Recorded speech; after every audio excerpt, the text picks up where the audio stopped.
All right, says we're live. All right, so I can't believe it's already been another year since the last Indy 500 because that one, the 2017 race doesn't feel like it was that long ago. Speaking of which, I'm really excited because I will be attending this year's event. Something I've always wanted to do since I was a teenager, and I feel like I can finally cross off a big part of my bucket list. But that's just me. Yeah, I definitely envy you. Yeah. But there's always next year. Yeah, The year after that.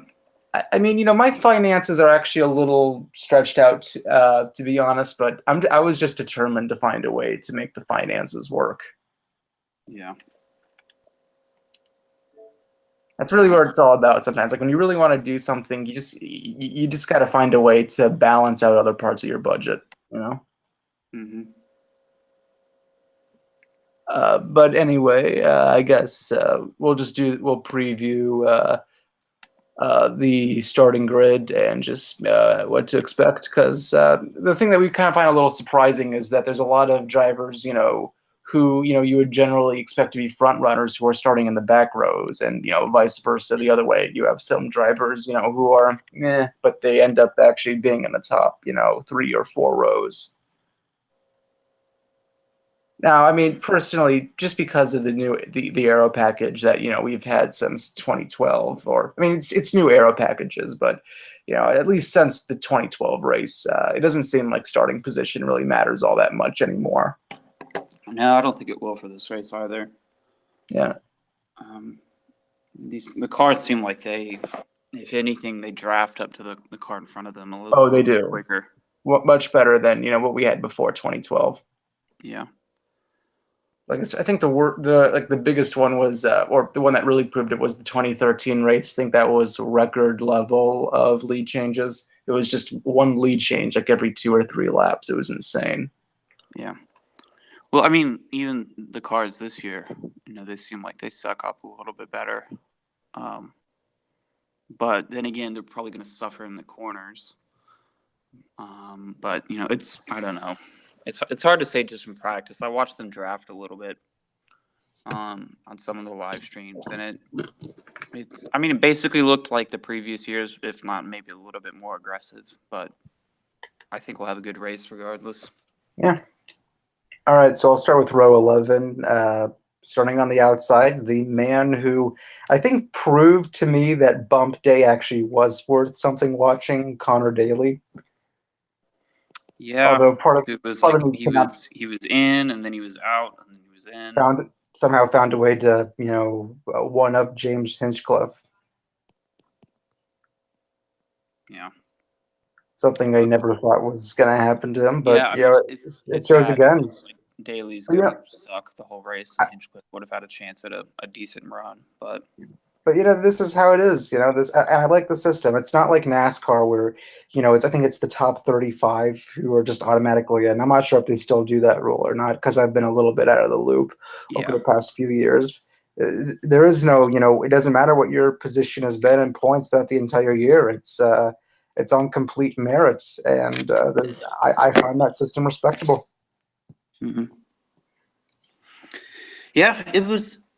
I mean, not only was it surprising that Hinchcliffe got bumped, but to look at just how many kind of big teams struggled the way they did. Like you had some people make it to the Fast 9 that I would not have predicted. I wouldn't have predicted Danica. All of the Ed Carpenter cars made it. Yeah.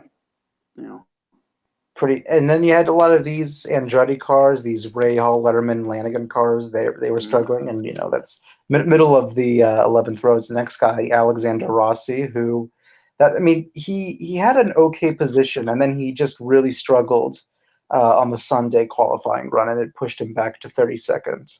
Yeah, he had a horrible run Sunday. I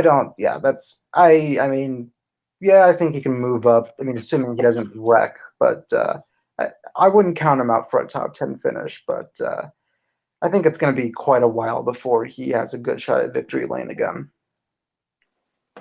At Indy, you mean, or just at Indy? At Indy. Yeah. I think he's a gifted racer. I just think there are other drivers who are consistently going to have a better shot. Yeah, I would agree. I think he's a little too aggressive, and he's probably going to wreck himself at the beginning or in Yeah. the first stint. Yeah. And then inside row 11, I'm surprised he got a ride back because wasn't all that good last year. Jack Harvey, he raced Yeah. with he was part of the six-man Andretti team last year, but this year he's with Schmidt Peterson. Hmm. Yeah, he's an unremarkable guy. I don't remember. I don't pay attention to him much, but that sort of proves how mediocre he is that you never talk about him. All right, now here are some interesting names in row 10. Outside is Graham Rahal, someone who did almost get bumped from the field. That also would have been a shocker. Fun fact, his father, Bobby Rahal, was actually bumped from the field in '93. Blew everybody away back then. Nobody saw it coming. Yeah. Well, I And don't that's know. That's he always races better than he qualifies. But still, it's kind of shocking for them to be that far off the pace. but I mean, he started this far back before. It didn't really affect him that much. Yeah, that's like I said. It's just I don't know. The Indy, it's always tough to predict based on qualifying. When you're talking about Indy. Yeah, but I mean, when it comes to qualifying, though, I mean, do you really expect anybody who's going to start, 28th or 29th to win? Not really. Exactly. I mean, so I think it probably will happen one of these years. I think you still have to look at that and think, maybe this person. I mean, they're still of interest just because they have great equipment on the team they're at, but I still think the qualifying, to some extent, matters. I think it's the people. I think it's generally the people in the top 20 that are to really look at. If you qualify outside the top 20, I think that's really where the proverbial hill gets a lot steeper. Yeah. Because I mean, we've had a lot of guys, from the who've had some pretty shitty qualifying runs, but have found ways to win. Also in recent years, Ryan Hunter-Reay started 19th in 2014, but found a way really just to dominate the second half. Yeah.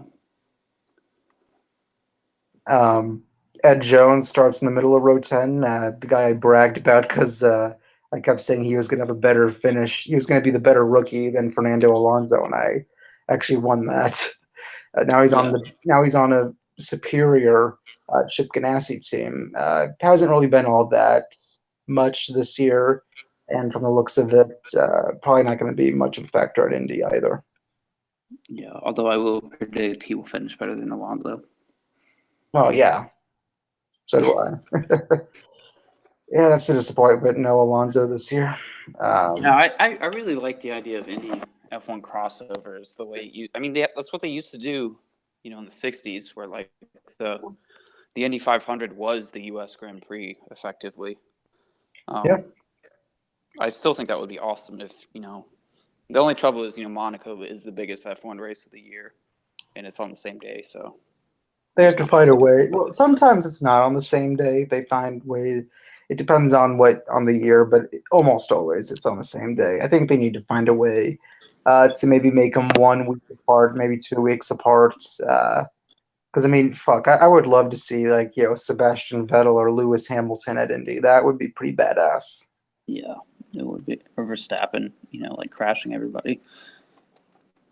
Well, yeah, fuck. And here's the person. I mean, kind of goes to show that there really is no justice in this league. Jay Howard inside row 10.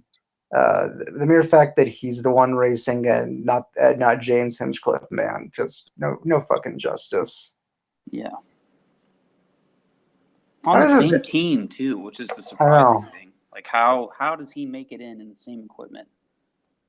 How does this guy, especially after the way he raced, last year, Yeah, he went before back he onto the track where he knew wrecked. he had a very unstable car. Yeah, I mean, granted, it kind of was Ryan Hunter-Reay's fault because he pushed him into the gray, but I think a lot of fault fell on Howard as well. yeah. He should have just let Brian Hunter-Reay go before they even got to the corner. Yeah, I don't think I'll ever forgive him for that. I mean, that was his first time racing at Indy in 6 years as well. Still, Ugh, I don't know. he It is. nearly killed my favorite drivers doing that. But Yep. Wanna. Yeah. I mean, when I paid for the ticket, I'm thinking to myself, am I really looking out for Jay Howard? Is that really you pay for a ticket just so you can watch Jay Howard over freaking James Hinchcliffe? Not really. Feel like the value of my ticket just kind of fell a couple bucks. The only way Jay Howard, new scenario. Jay Howard gets a huge upset win, and he wins it the same way David Rudiman won the 2009 Coca-Cola 600, where it's about to rain, but the other drivers still decide to go to the pits anyway because they don't think it's going to rain any harder. So he moves from he's at the tail end of the lead lap, and he moves from 16th or 17th, to first, and then it starts to rain harder. It's already past the halfway point. Cars come into the pit road, and then the Indy officials just call off the race. you mean NASCAR? Yeah. Yeah. Yeah, But that's the comparison. Logano won New Hampshire, I think the same year. Yes, Logano had. I think that was in 2000. Yeah, that was the same year. Yeah. Where he stayed out during a pit cycle, and it just happened to start raining. He actually spun out earlier in that race too. That was a spin and win for Logano. Yeah. But yeah, that's if that scenario is to happen, I think it would be some miracle for Jay Howard to even be on the lead lap towards the end of the race. Yeah, it'll be. I I would will be give him. surprised if he has a mechanical failure on the warm up, I will formation give. laps. I will give him praise if he finishes all 200 laps. I will give him some praise in the next hangout. Mm-hmm. I'm not. But yeah, if he is to win, if he were to win under that scenario, I will never go back to the Indy 500 ever again. That would suck. I mean, a rain out in general would suck. It would, but then if you have someone like Jay Howard or a fucking Connor Daly win it that way, that would can't imagine that would go well. Although I'd still rather that than Danica win, but anybody but Danica, right? Yeah, I wanted to do reasonably well, just because it is her last race ever. But I definitely don't want her to win because then you'll never, you don't ever hear the end of it. The way people are still talking about her lone victory of her career in 2008. Which she pretty much got on fuel efficiency. It was just the fact that I think she was the second or third fastest car, and she made it on fuel. And didn't she? I'm not sure if the Indy cars at that time were adjusted for weight, but you think that could have just been to the fact that she's lighter? I think they've adjusted for it back then. All right, I'll give her credit where it's due. Yeah, but so what? It's one win in the IndyCar series isn't on the especially at Japan, the Montague Ring. Right. I mean, nobody cares. Nobody gives a shit about that track at all. The number of people who have won one race in IndyCar is pretty huge. And you probably wouldn't recognize, or you would, but most people wouldn't recognize any of the names. Yeah. All right. So Row 9, J.R. Hildebrand on the outside, still doing this. Even I think he'll just keep racing until he is physically unable, because I don't think he'll ever quite let go of what happened in 2011. Yeah. Well, I don't think he can. No. I don't know how you could possibly forget that. That's the biggest choke in history. Yep. He's on the Dreyer and Reinbold team now. That's actually they're actually based in Indianapolis. They only race at Indy too. They don't race any other tracks on the schedule. So it's and Oriol Servio's in the middle of Row 9. He's still racing, believe it or not, and he's actually with Ray Hall, Letterman, Lanigan. It's actually a different team that has an association with Ray Hall, Letterman, Lanigan. Yeah. Yeah, I mean, he almost didn't make it. Yeah, didn't make the field. Yeah, just got it at the end. And then this is a name that kind of surprises me, just knowing the team is with Zach Veach is going to be on the inside of Row 9, but this year he's with Andretti Autosport. not really a name I would say deserves to be on a team of that quality or that caliber.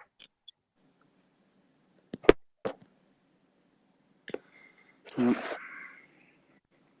All right, row eight, outside Sage Karam, somebody who a lot of sports journalists in 2015 thought would be a factor for that year's race, but in 2015, Yeah, and then he crashed in turn yeah, one. many of those people still have jobs in sports journalism.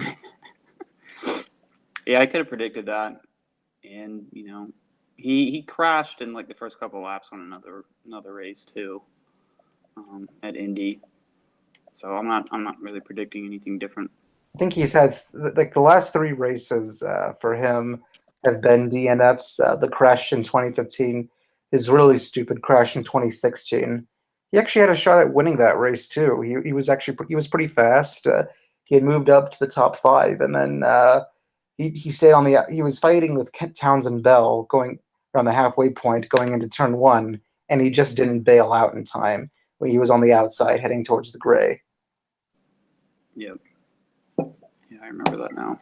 Yeah, that was, and then last year he was just uncompetitive throughout the whole thing, and then I think one of his batteries went out, and he just, I think it was mechanical failure about halfway through the race as well. Really, it wouldn't be surprised. I mean, people kind of got obsessed with him because he did good his rookie year in 2014. He moved from like 31st to 9th, but I mean, I think people just kind of look at, somewhat successful race when you're young, and they just they make bad extrapolations. And I think Paige Karam is a pretty good example of that. Yep. Middle row eight, Stefan Wilson, brother of the late Justin Wilson, also with Andretti Autosports. Doesn't look like the Andretti cars are going to be as strong this year. Just not very many good drivers on their team. Mm-hmm. And Gabby Chavez, the same team he was with last year, Harding Racing, which is still relatively new, inside row eight. Kind of another name. You don't expect this person to make it far. Really wouldn't be surprised if they had a mechanical failure also either. Yeah. Row 7 outside, Carlos Munoz back with Andretti Autosports. He's had two second place finishes. He's one of those drivers, I can see kind of just outside the top 20 who is capable of making it, of having a high finish, maybe even winning it. I don't see him winning it, but yeah, top 5 wouldn't be that much of a surprise. He has raced at Indy 5 times, and he's gotten a top 5 finish in 3 of those races. Yeah. Oh boy, here's a name you probably don't like. Max Chilton, middle of row 7. Yeah. I would have. Different about him, but I mean, he almost won it last year. That was the thing that blew everybody away. And I'm just thinking to as like the laps are winding down last year, it's like, come on, there's no way it can beat Chilton, right? Like this can't be allowed. well, luckily, the Indy gods satisfied all of us. Yeah, fuck no, it's not going to be Chilton. Like, what did Chilton even do before that? Like, did he even have any like top 5 finishes? He wasn't. Not that I remember. He was a back marker for sure. Yeah. And inside row 7, James Davison. He's on the AJ Foyt team this year. Yeah, he crashed in practice. I remember that. Yeah, he did. But I don't know. I don't have He's anything to say also about him. generally a back marker. Just he's about as interesting as Gabby Chavez. Yeah. This is where it gets more interesting. Row 6 outside, Robert Wickens. Kind of taking the league by storm, to be honest. Nobody really knew who this guy was and then his very first race, he almost wins it. Just ends up getting in a BS crash, really caused by by Rossi, right? hmm Yeah, and then he finished second at Phoenix. I think he was third at the Indianapolis Grand Prix. Um, And he's in a I good don't remember where he was at Barber, but and he's in a very good Schmidt Peterson race. Although it seems like Wickens is more of a road course racer. I mean, yeah, he got a second at Phoenix, but Indy is not Phoenix. It's a lot. yeah, he his background is in like Formula 2, I think. Yeah, He almost went to F1, and then he probably has had the talent to go to F1, honestly. But there I just don't weren't know. any openings I can't really imagine him going too far. in F1 Some or Indy. at Indy. I mean, people Oh, might. yeah. Yeah, there's a lot of people who might be excited now, but I He think does seem like he's starting to slow down, and kind of the spectacle of the rookie is kind of fading. yeah. I wouldn't just say for Indy. I think for all the other for the rest of the season too. I think he's probably gonna have some kind of fade. Do I think he's? I wouldn't also. I mean, some people might think he's gonna win this year, or at least have one win this year. I don't see it yet. I think he'll win.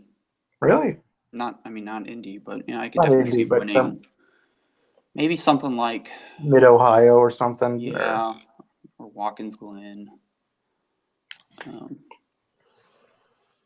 but yeah, we'll see. Right. Middle of row six, Kyle Kaiser, rookie from Juncos Racing. That was the team Spencer Piggott was on last year. Yeah, He actually had a few good practice runs. Kind of surprised me. yeah. Well, I mean, we'll see. Like, I don't know that you can read too much into practice times, considering they have an entire week to develop everything. So, what puts you on top of the board, early in the week is going to be considered slow by the end of the week. And inside defending champ Takuma Sato, not with Andretti anymore. He's back at Ray Hall, Letterman Lanigan, number 30 car. I mean, he was able to improve his qualifying position on Sunday pretty well. I think he was what in 28th or 29th on Saturday. Now he's moved up to 16th. Yeah. This is the thing that Takuma's known for, though. Like he's known for, he can move his way from the middle of the pack. That's something he's good at. But I don't. I see him getting a top 10 or wrecking. One of the two. Yeah, that's because that's his thing. Like there was that one year when he was with Ray Hall Letterman. I think it was 2012, where I think the majority of the races he crashed in. But when he crashed, he was usually running in the top five. Yep. And then he crashed, going for the lead at Indy. Yeah, that 2012 race, that was a pretty exciting one. Mm-hmm. Still won't forgive him for losing to Dario. Because nobody wants to see Dario win, right? Yeah. I'm kind of indifferent about him. But yeah. That was back when Chip Ganassi kind of had a stranglehold on Indy. Yeah, now it's gone. It's back to it's more Andretti than Penske at this point. Yep, I think so. Now I think row five is the one that kind of row four as well, but row five a lot of names you really wouldn't expect to start this high up. Outside row five, Charlie Kimball. He's on the new team. It's the new Carlin team. His teammate is Max Chilton. I mean, Charlie Kimball's never a factor. I mean, except for that one race he had in 2015 where he finished third, which kind of it's actually the highest finishing Ganassi car as well. He actually beat out Scott Dixon. But I think that's the deviation from the mean, right? And Yeah, I think Dixon had his car was overheating at the end of the race, so he lost a lot of power. that's another point. And I think Charlie Kimball also he was lucky because he had pitted under green and then the yellow came out before he got lapped, so that's what gave him the lead for a little bit. he was able to hold his track position from that alone. I mean, he was still a top 10 car, but I think that pit stop really ensured that he would be a top 5 car. Yeah, I think so. It's like a top 10 car, but a top 20 driver at best. Yeah. Ryan Hunter-Reay, who in the middle of row 5, who's, you're just hoping that it becomes more of a thing with him where, he has to have a good day ruined, right? That happened in Yeah. 2016 where he got into that pit road crash with Townsend Bell, then he blew his engine last year. Yeah, I hope that continues. I never understood what's really the animosity towards Hunter-Reay again. I'm not entirely Because he sure. just like lucks his way into so many wins. It's annoying to see. And he makes a lot of stupid moves on the track and gets away with it. That's about it. And inside row 5, I think I believe that no, I'm sorry, he's not the highest starting rookie, but one of the highest. Zachary Clement DeMello. I'm not even sure if I may have botched that pronunciation. He's also with Dale Coyne Racing. I don't really have anything to say. I think just a little bit of rookie luck. I mean, Dale Coyne can be good every now and then, but when are they ever good at Indy? Yeah, it's hard to say anything about rookies in these races. But I mentioned Dale Coyne Racing though. Like they're usually never competitive at Indy. They had that one Sure. good year with Justin Wilson, and that's about it. Yeah. Now, row 4 might be the more interesting one. Outside Marco Andretti, who was pretty good during practice, struggled a little bit during qualifying, but I think this might be one of his best chances, at least in the last 3-4 years. I'll give him that. Maybe. I'm sure the team will find a way to screw it up, though. He's one of the strongest Andretti cars, at least. I mean, Yeah. in fact, he is the highest starting Andretti car back in 12th. I don't know. I think they're behind the ball. I think this year. I mean, they've won. Andretti's won 3 of the last 4, but I mean, it would be interesting if because it would take to win this race would probably be the hardest. They'd have to put the most effort into this one than they would have into the last 3 ones they've had. Why? Because the rules package, you think, Yeah, or what? but it just seems like all these. Well, yeah, that, and it just seems like a lot of other teams have their number. I mean, I don't see Andretti outperforming Penske this year. I just don't. Yeah, Penske looked really strong in qualifying. Even AJ Foyt Enterprises looks pretty good. Yeah. Yeah, they're right outside the top 9, the Fast 9. Yeah, that's where I get into next. Matthias Least. Again, did I pronounce that right? Or is it Matthias? It's probably close enough. Yeah. I think he is, in fact, the highest starting rookie, starting 11th, middle of row 4. And his teammate is Tony Kanaan, who starts 10th on the inside. I mean, I don't know. I think Least will probably be he'll probably be the highest finishing rookie. That's at least my opinion. Yeah, I suppose so. That's what I was leaning towards after I watched qualifying anyway. He's doing. I mean, he looks pretty strong. He definitely has the respect of Tony Kanaan. He has the respect from a lot of from the rest of his team, from the looks of it. Yeah. Yep. And then Kanaan and I don't know. I mean, I'm kind of surprised he's still racing. I'm happy to see him still racing because I mean, I would like to see him at least once, and I get my shot too. um, but I think Kanaan's 43 right now. Probably only going to be around for maybe 2-3 years at most.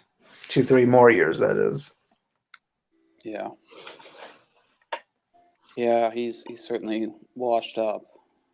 And this is probably one of the weakest teams he's been with Yep. in his career. But you know, he's still but again, I mean, he was on a pretty weak team back in 2013 as well. Yeah, that's true. That was the what was the name of that team again? That was the one run by Jimmy Vassar. Yeah. Yeah, there was a name for that team. I don't even remember what it was called. I don't know. He was pretty good that year, though. Actually, no, it wasn't. I'm thinking of might have been 2012 or 2010 or something like that, He where he ran had with a good that team. season with them. Well, he ran with that team until he ran with that team between the years of 2011 and 2013. That was the KV Racing team. Yeah, that's right. I wonder whatever seems like. Okay, wow. They won an Indy 500 and their team still folded. They folded last year. Hmm. I guess losing Tony Kanaan was probably the difference maker there. Could be. So Jimmy Vassar, who is the co-owner of that, he used to be a really good racer back in the day. He actually performed. He actually formed a partnership with Dale Coyne for this season. He actually works with. They work pretty closely on Sebastian Bourdais' team. Hmm. I mean, he still has a lot of talent as a team owner. So I mean, to at least have him be in some ways involved with Sebastian Bourdais, who's actually won a race this year. Yep. It seems pretty reasonable. Yeah, but I digress. I mean, I think Tony Kanaan, even if it's AJ Foyt Enterprises, it's the 14 car, which usually sucks. I think the idea of him being in the top five, I think, is a big possibility. I think he could even run in the top five all day. Yeah, or he'll be up there early on. He always is, but he doesn't seem to hang on to it very well.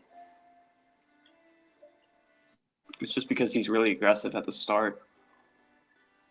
That could also be his downfall, though. He's never had, I mean, when you're really aggressive at the start, you put yourself at risk for an early crash.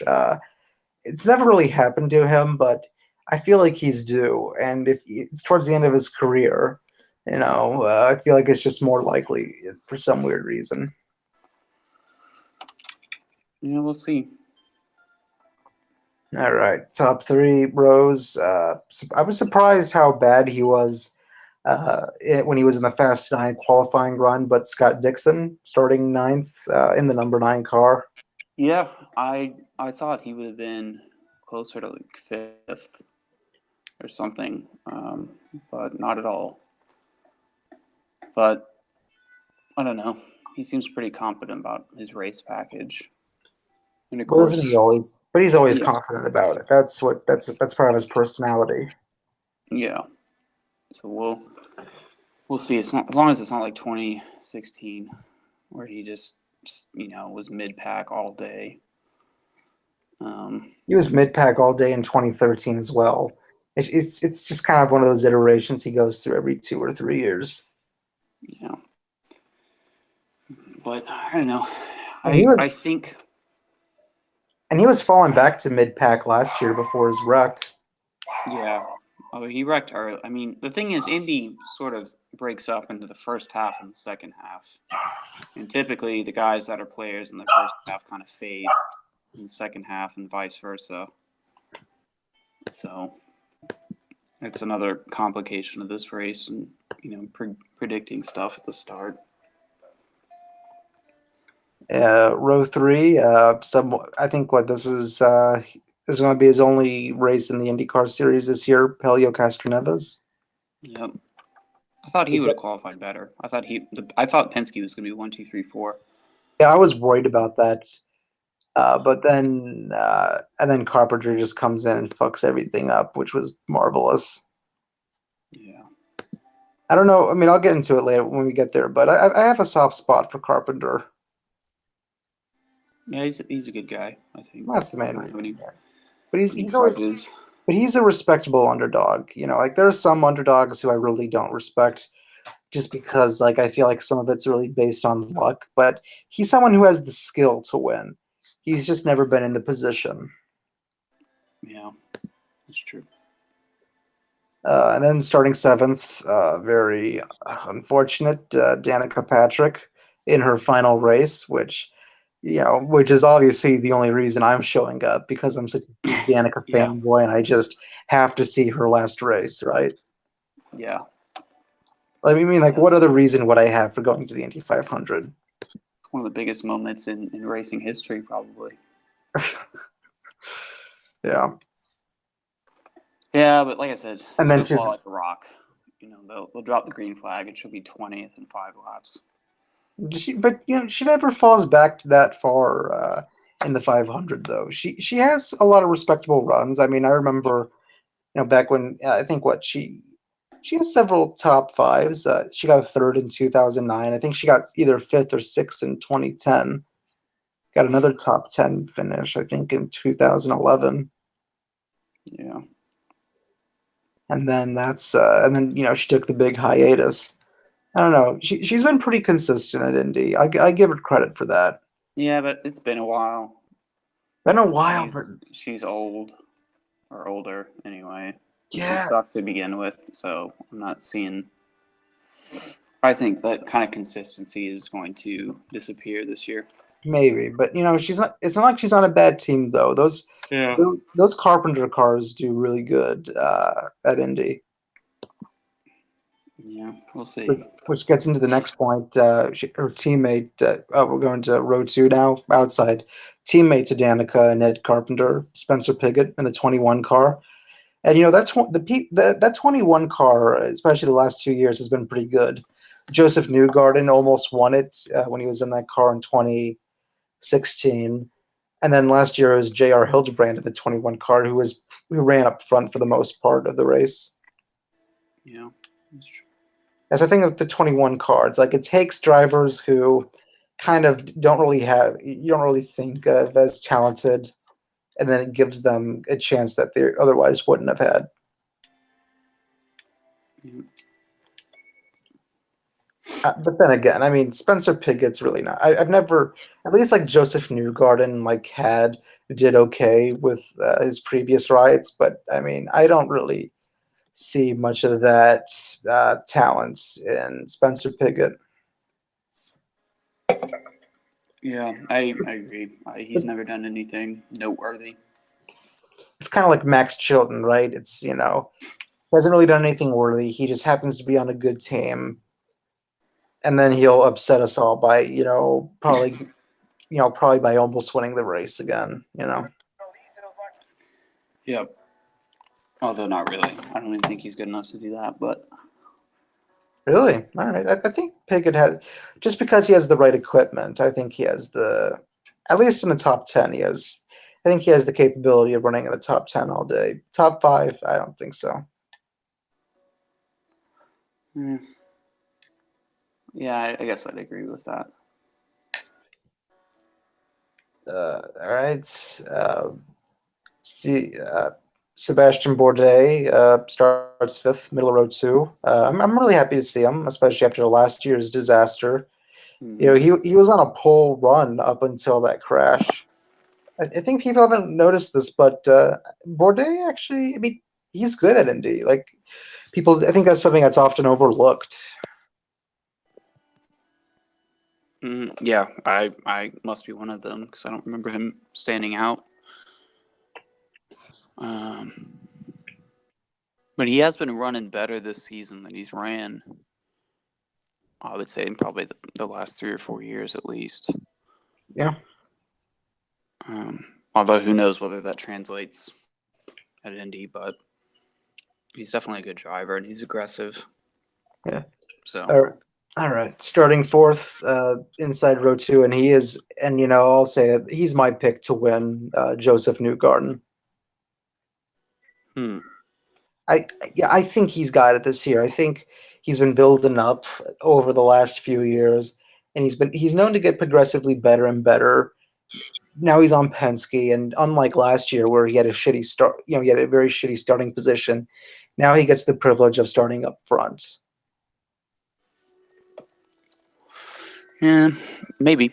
It's not a bad pick. It's all about positioning, and he's in the right position. Yeah. He seems like he races a lot smarter now as well. Although he did sort of wreck himself last week or the week before, but still. I mean, he was champion last year for a reason. Mm-hmm. Yeah, and he runs well in the ovals. Yep. Which, I mean, that's for sure. So, All right. yeah. Row one, outside. He's not really a stranger to the first row, but he can never hold it for a while. Willpower. Yeah. I mean, He'll be back. last year he started up front and then fell back The really only quick. time, the only time he actually ran up front near the whole race was 2015, where he lost it barely to Juan Pablo Montoya. Montoya. Yeah, Yeah. that's literally his only respectable Indy 500 run. Every other year has just been junk. Yep. Well, I'd be content with At least by Penske standards, I would say it's junk. yeah. I'd be content with that continuing. Yeah.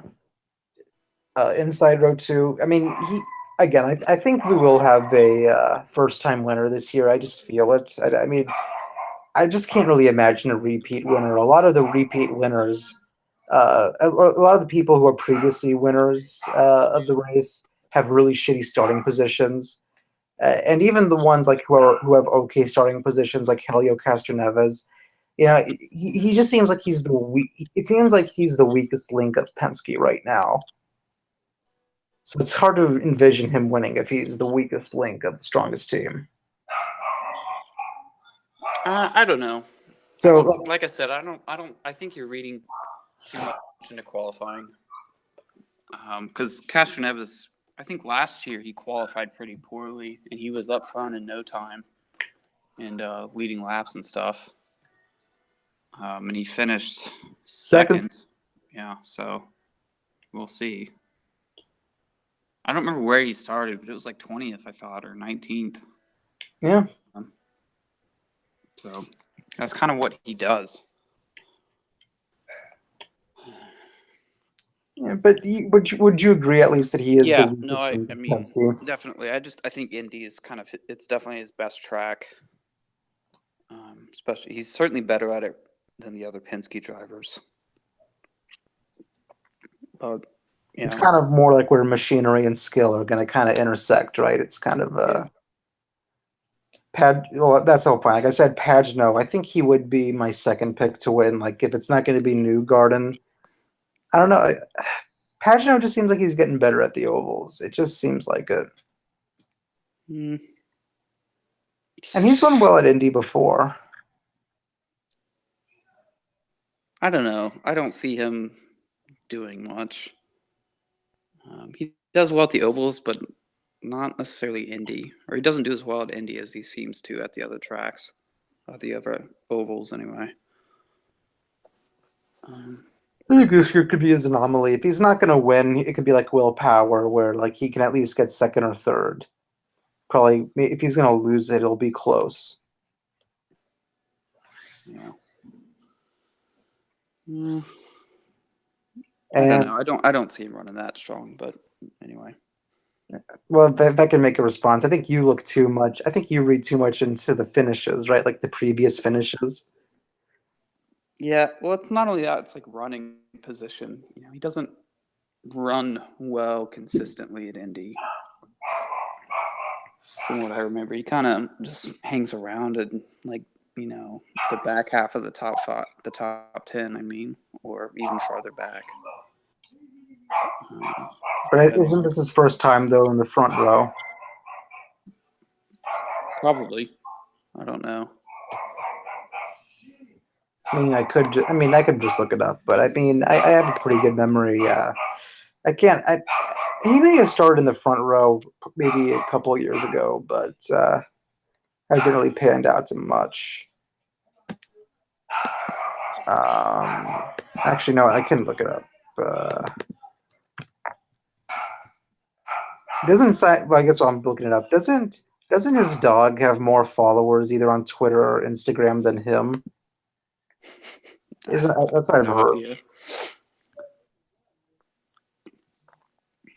So no, okay. Simon Pagino started third back in 2015.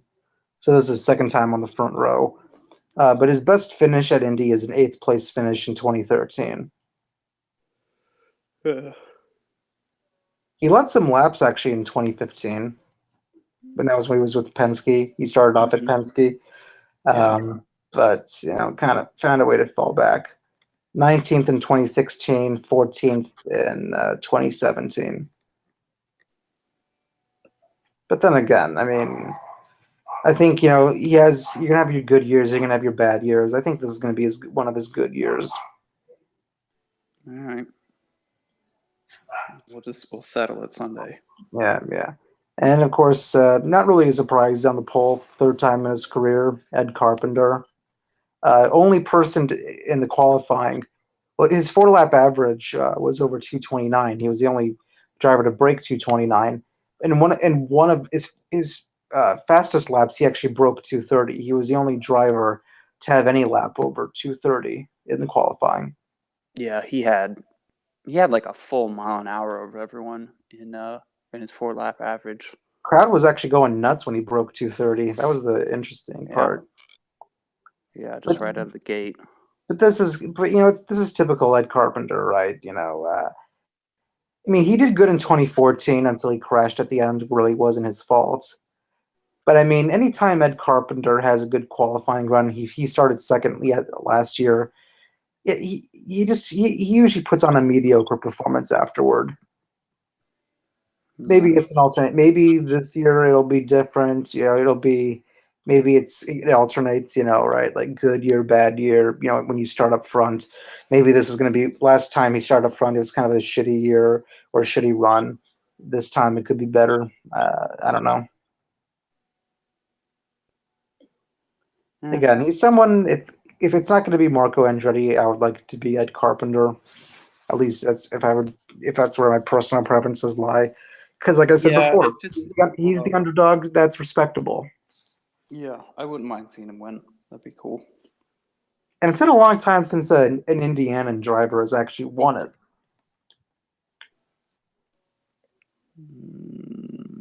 Yeah, I don't remember who the last one was. I think it may have been Wilbur Shaw, if I'm not mistaken. Yeah, I don't even know who that is. He won it 3 times back in the late 30s and early 40s. Just to show how far back it was. Yeah, it's that encyclopedic memory there. Yeah, not only well, the funny thing with Wilbur Shaw was he actually bought the track later. The track was abandoned during World War II. He actually bought it like right after World War II, completely refurbished it. If it was well, I think well he had bought it, but I think and then he gave it off to the Hallman George family afterward, if I'm not mistaken. I'd have to look up the whole because a large part of the reason like why the speedway was saved was due to his efforts. Hmm.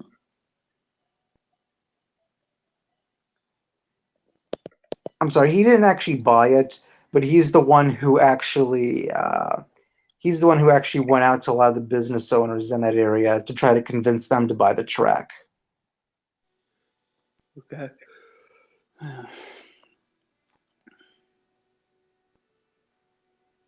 Okay, now I realize he was not the owner, but he was the president of the speedway from That would make more 1945. sense. That makes sense because I knew something was up. He's not the one who is really paying the bills. He was just the one who was managing it. All right, so you're predicting Joseph Newgarden. Joseph Newgarden. I'm probably going to go with Scott Dixon again, but I don't know. I have the same feeling every year that he's going to win it, and Yeah, because the thing is, he like doesn't. Scott Dixon really should be a multiple time winner of this race.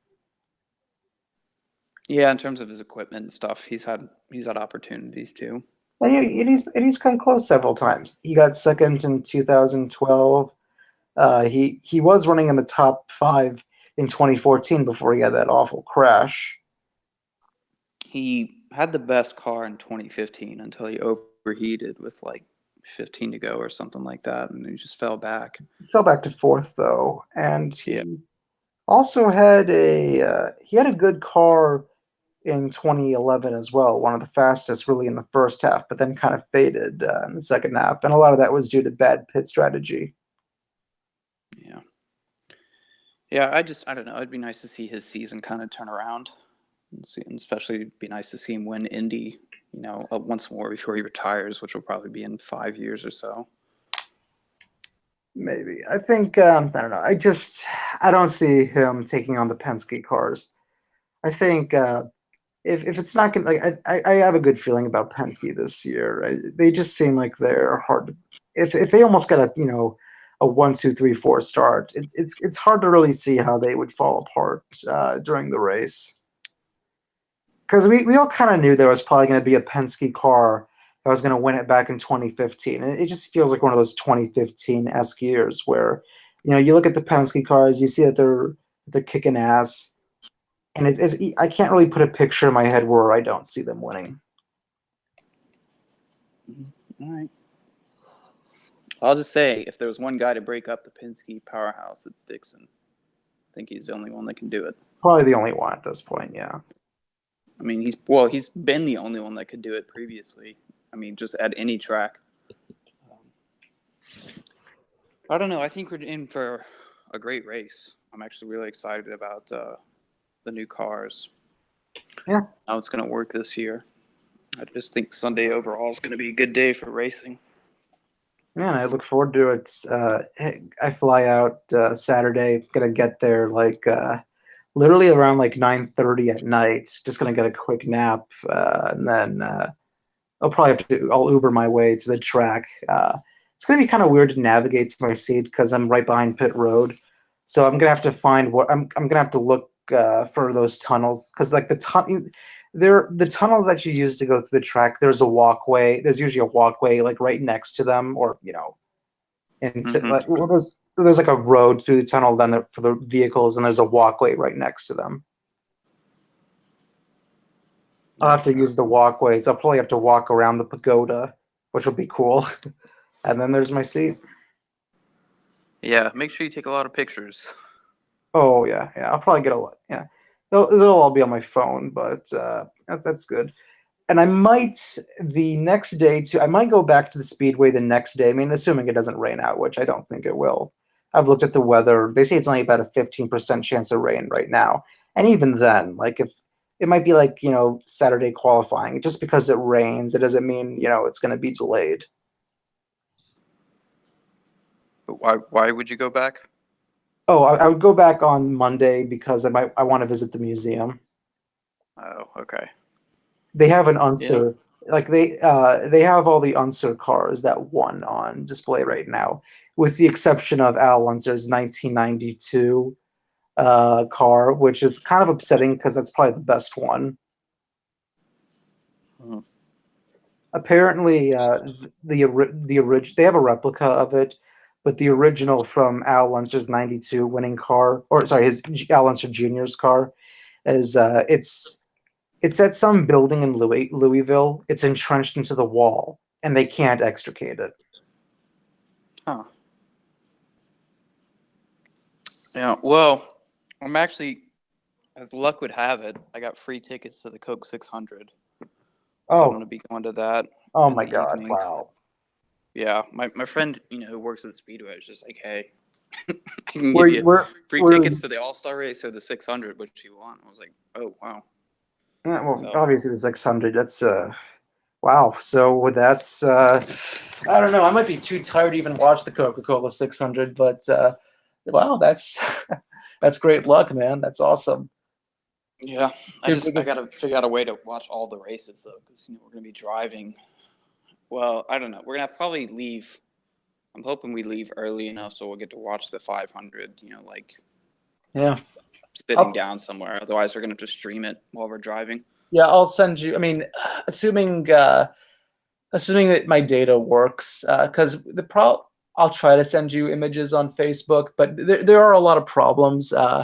If you try to use your data like in a place where everybody has their phone out, your phone just Yeah. yeah, you know how it is, right? Yeah. Yeah, although Indy probably has a lot of Wi-Fi networks there. I mean, Daytona does. Okay, So so we'll that'll see. probably help alleviate it. Because like I've tried that at at baseball games, and like it just doesn't work, you know. Yeah, I don't know. I mean, it just depends on how many they have. Usually there aren't enough, but I mean, you don't have to send anything live. Just make sure you get plenty of stuff to Oh yeah. put on G Plus or something. I'll definitely like Or to G see it. Plus, yeah. I'm probably gonna have to get a pair of headphones too, just because of those noise canceling headphones. Just because of I'm gonna be right next to pit road, really close to the actual raceway. Yeah. But then again, I mean, the Indy cars don't seem to be as. I think they're not as loud as NASCAR stock cars, though. I have no idea. I haven't been to an IndyCar race since like the 90s. So, although Cup cars are still pretty loud, but I don't know. You probably wouldn't need headphones, honestly. Yeah. I mean, it'll be loud, but it's not going to impart any hearing damage. Make sure you get It pretty tolerable. Yeah. Well, make sure you get some photos of the Coke 600, because that's the neat part too, right? It's the two biggest races in America. Well, at least for that day, Memorial Day, Sunday.